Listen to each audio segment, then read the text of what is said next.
So, డైరెక్ట్‌గా పాయింట్‌కొచ్చేస్తే గనక మన విజయవాడ స్ట్రీట్ ఫుడ్ అందరికి ఐడియా ఉంది కదా!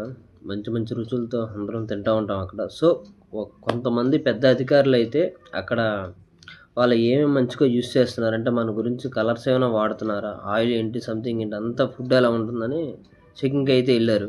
సో, వాళ్ళైతే మొత్తం చెక్ చేసి ఏం చెప్పారంటే కొన్ని ఫుడ్ వాటిల్లో కలర్స్ అప్లై చేస్తున్నారని, కలర్లు కలుపుతున్నారని, తర్వాత కొన్ని రైసెస్‌లో అయి మళ్ళీ ఫ్రిడ్జ్‌లో పెట్టి అలా చేయటం, మళ్ళీ చికెన్ సంథింగ్ ఏదైనా సరే. మేబీ టా అంటే మొత్తానికి ఇలా చెప్పేశారు. అంటే నెక్స్ట్ టైమ్ ఇలా రిపీట్ ఏమి చేయొద్దు. మంచిగా ఇది చేసుకోండి అని చెప్పారు.